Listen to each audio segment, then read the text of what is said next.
वो हो जाएगा इससे? नहीं, देखिए, आज यहाँ पर अपने क्षेत्रीय सांसद हमारे साथी पार्लियामेंट में रमेश विधूड़ी जी और डॉक्टर गोयल, डॉक्टर अंकिता, यहाँ की क्षेत्र की डीएम अंकिता और तमाम अपने साथियों के साथ ये हमारा Sardar Patel covid care centre and hospital, इसको अभी कोविड के केसेस का नया जो सर्ज देश में पिछले 2 महीने में हुआ, उसके परिप्रेक्ष्य में इसको दोबारा से नए सिरे से प्रारंभ किया है। आज यहाँ पर 500 बेड्स को तो पूरी तरह से एक्टिवेटेड स्थिति के अंदर हम प्रारंभ करके जा रहे हैं, जिसमें कि ऑक्सीजन कॉन्सेंट्रेटर और जो भी बेसिक सुविधाएं हैं, ऑक्सीजन सिलेंडर्स हैं, दवाइयाँ हैं, या जो भी मरीज़ के लिए आवश्यक है मिनिमम पॉसिबल केयर सेंटर के लिए, वो सारी चीज़ें यहाँ पर उपलब्ध हो गई हैं। 40 डॉक्टर्स ने आकर ज्वाइन कर लिया है। ये हमारा जो राधा स्वामी व्यास है, सत्संग व्यास, उनके साथ मिलकर DRDO और ITBP, उनके सभी डॉक्टर्स की मदद से ये सारी फैसिलिटी प्रारंभ हो रही है। 40 डॉक्टर्स ज्वाइन कर चुके हैं। 120 पैरामेडिक्स जो है वो अगले 12 से 24 घंटे में ज्वाइन करने वाले हैं, और अगले मैक्सिमम 7 से 10 दिन के अंदर योजनाबद्ध तरीके से ये फैसिलिटी 500 से 1000, 1000 से 1500 और 1500 से 2000, यानी मैक्सिमम इन्होंने तो मुझे कहा 7 दिन, लेकिन मुझे लगता है कि 7 दिन नहीं, 10 दिन तक भी जो है अगर ये एक्सपेंशन हो जाएगा और ये ग्रेजुअली ये 500 बेड्स के ऊपर जो है, तो इस फैसिलिटी के आज स्टार्ट होने के बाद मैं समझता हूँ कि जो एक थोड़ा सा लोगों के मन पर दबाव है, थोड़ा सा अस्पतालों में भी एक प्रेशर है, वो स्थिति जो है उसमें बड़ा सिग्निफिकेंट जो है राहत मिलेगी। और विशेष रूप से खासकर जो दक्षिण दिल्ली के अंदर रहने वाले लोग हैं उनके लिए मेरा इस अवसर पर लोगों से इतना कहना है कि धैर्य के साथ, और 1-1.25 साल में शायद अधिकांश लोगों ने ये भी समझ लिया है कि बीमारी को धैर्य के साथ जब हम एनकाउंटर करते हैं, पेशेंस अपना लूज़ नहीं करते हैं, तो मेजॉरिटी लोग घर के अंदर ही आराम करके ठीक हो जाते हैं। अभी किसी प्रकार की पैनिक सिचुएशन में थोड़ा सा भी बात हुआ तो हम भाग रहे हैं अस्पतालों की तरफ, ये स्थिति की ज़रूरत नहीं है। अभी हमें लोग बोलते हैं कि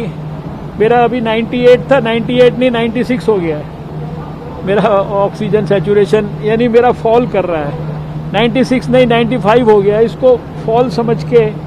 अब 95 भी नॉर्मल है, 6 भी नॉर्मल है, 7 भी नॉर्मल है, 8 भी नॉर्मल है। कहने का अभिप्राय यह है कि थोड़ा सा जहाँ वास्तव में तकलीफ़ है वहाँ हम अस्पताल या केयर सेंटर की तरफ जाने का प्रयास करें या उसके बारे में सोचें। इसमें भी हमारा सुझाव यह है कि अपने जो संबंधित डॉक्टर से टेलीफोन पे टच में रहें, कंसल्टेशन करते रहें, क्योंकि आप अस्पताल तो कभी भी जा सकते हैं। साधारण सिम्टम्स हैं, बुखार आता है, वो अगर सिम्टम होते हैं तो कब से एडमिट हो सकते हैं लोग? स्वाभाविक है कि अब आज ये शुरू हो गया है, ये लोग कल सुबह से मुझे लगता है कि ज़्यादा से ज़्यादा एडमिट कर पाएंगे। डॉक्टर्स, अभी मैं आप के सामने ही डॉक्टर से भी मिला हूँ, सारी व्यवस्थाएं हैं। डॉक्टर गोयल के पास पुराना है ना, पुराना अनुभव भी है। पैरामेडिक्स कल और आ जाएंगे थोड़ा सपोर्ट करने के लिए, तो वो अगले 24 घंटे में मैक्सिमम, मतलब अभी सब कुछ तो दिख ही रहा है मुझे जो स्टार्ट होने के लिए मिनिमम बेसिक है। हमारे पास यंग डायनेमिक डॉक्टर हैं जो इंचार्ज हैं, यहाँ की डीएम है और भी सारी टीम है, और फिर हमारे पास बड़े ही जुझारू सांसद है जो एकदम बड़ा एग्रेसिवली पिछले कुछ दिनों से इसको स्टार्ट कराने के लिए आपको क्या लगती है, समझेगी क्या रोज आंकड़ा 3 लाख के पार होता है? देखिए, अब इसकी कोई भी पर्टिकुलर डेट तो शायद मुझे नहीं लगता कोई भी दे सकता है, लेकिन हम सबका ये जिम्मेदारी है, जो मैं शुरू से कह रहा हूँ, 1.25 साल से कह रहा हूँ, ये जब सर्ज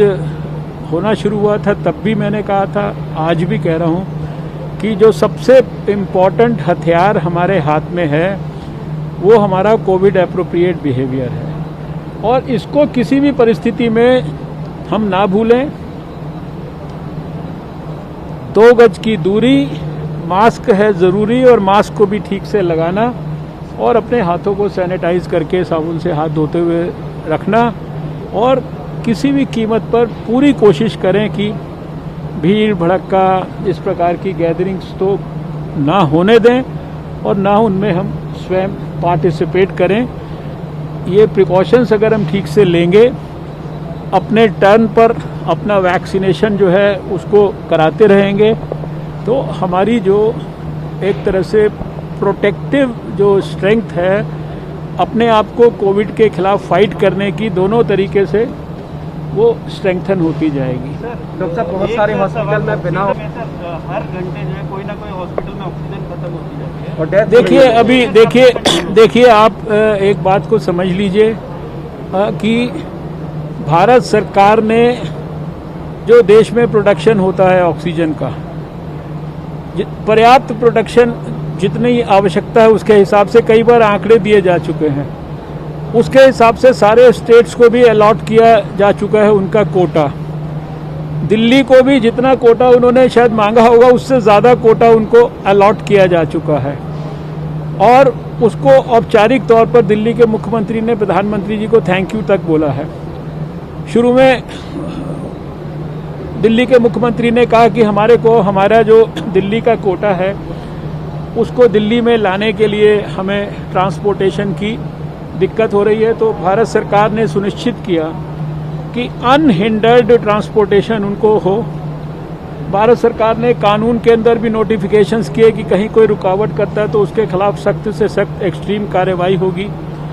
आज खाली देश के अंदर ही नहीं, अपितु विदेशों से भी ऑक्सीजन को सड़क के रास्ते, उसको बाय एयर, रेल के रास्ते ट्रांसपोर्टेशन करने का, अभी तो सिंगापुर से बहुत बड़ा जो है एक ऑक्सीजन की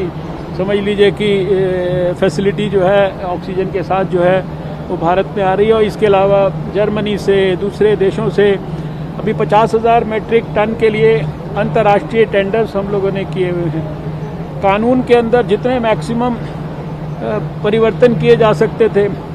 इंडस्ट्रियल ऑक्सीजन उसका इस्तेमाल ना करके, और इंडस्ट्रियल सिस्टम्स के अंदर भी जो है ये मेडिकल ऑक्सीजन, यानी भारत सरकार ने प्रधानमंत्री नरेंद्र मोदी जी के नेतृत्व में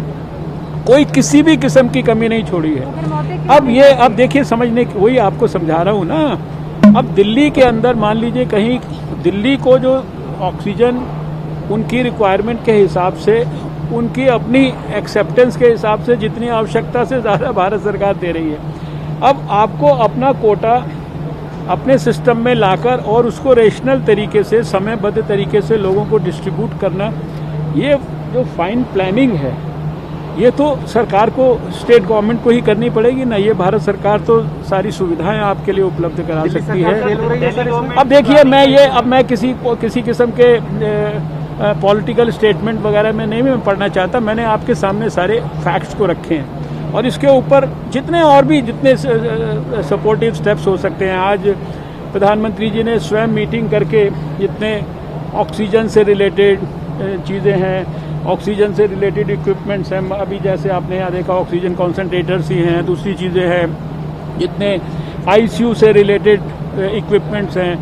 कोविड की वैक्सीन है, इस प्रकार की बहुत सारी चीज़ों पर अगले 3 महीने के लिए जो एक्साइज ड्यूटी है उसको भी जो है समाप्त किया। यानी भारत सरकार जिस तरह से रेमडेसिविर के बारे में सारी जितनी हमारी बनाने वाली कंपनियां हैं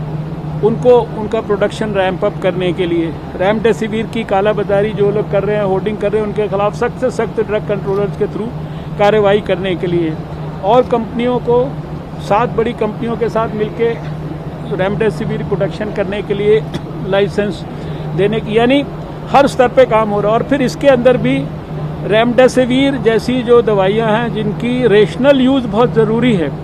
आज विश्व स्वास्थ्य संगठन ने भी बहुत सारी रेमडेसिविर के बारे में बातें रखी है, उनको बहुत सारी अपनी लिस्ट में से हटाया है।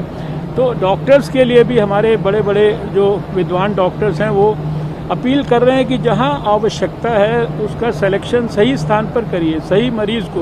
मरीज़ों को भी ये मेरा कहना है कि रेमडेसिविर कोई ऐसी रामबाण नहीं है दवा कि वो हर एक आदमी को लगनी ज़रूरी है, इसलिए उसके लिए एकदम अननेसेसरी उतावलापन मत दिखाइए, wait for the medical advice. और डॉक्टरों को भी ये कहना है कि जितनी उसके ऊपर 1 साल में रिसर्च हुई है और उस रिसर्च के जो आउटकम्स हैं और उन आउटकम्स को इवन विश्व स्वास्थ्य संगठन ने भी देश और दुनिया के सामने रखा है सबके, उसके अनुसार इन दवाइयों का रेशनल यूज़ करिए। ऑक्सीजन के बारे में भी कई सरकारों ने ऑक्सीजन का एक प्रकार से ठीक से रेशनल यूज़ और उसकी ऑडिटिंग करने की प्रक्रिया को स्ट्रेंथन किया है, सही ढंग से उसको डिस्ट्रीब्यूट करने की प्रक्रिया को किया है। तो ये सारी चीज़ों पर अगर हम सब लोग मिलकर और अपना धैर्य बिना खोए और फोकस्ड ढंग से और प्रॉब्लम का सही डायग्नोसिस करके उसका प्रॉपर इलाज करेंगे तो मुझे लगता है कि जैसे उतना बड़ा चैलेंज जब 1 साल पहले आया था तब तो देखिए कोविड वायरस के बारे में कुछ भी नहीं पता था, इलाज करने के तरीके नहीं पता थे, आइसोलेशन, क्वारंटाइन, ट्रेसिंग, कॉन्टैक्ट को ढूंढना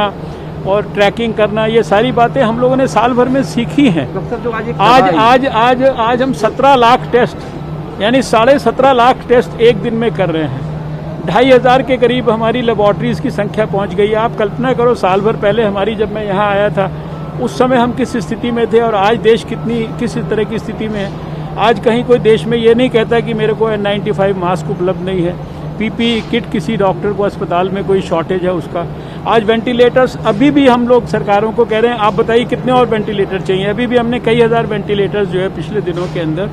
लोगों को बांटे हैं। कोई सरकार अभी भी हमें कहे कि हमें ये चीज़ और चाहिए, हम वो चीज़ देने की स्थिति में है। और फिर वैक्सीनेशन, इसके ऊपर आप देख रहे हैं कि 14 करोड़ तक डोजेज जो है देश के अंदर जो है लगाई जा चुकी हैं। डॉक्टर साहब, आज हेल्थ मिनिस्ट्री ने कहा है कि आप 18 साल से 45 साल के बीच की उम्र के लोग हैं उनको वैक्सीनेशन क्या प्राइवेट सेंटर्स पर ही होगा? अभी ये देखिए वो सारी पॉलिसी डिटेल में डिस्क्राइब्ड है, सारी की सारी जो पॉलिसी है अब उसके अंदर अभी 1 तारीख से शुरू होगा। अभी तो हमारा सब लोगों को कहना है कि आप अपना रजिस्ट्रेशन कराइए, अपने टर्न का इंतज़ार करिए और अपने टर्न पर जितने लोग मैक्सिमम अपना वैक्सीनेशन कराएंगे उतना ही ज़्यादा हमारी कोविड के खिलाफ लड़ाई जो है वो मजबूत होगी।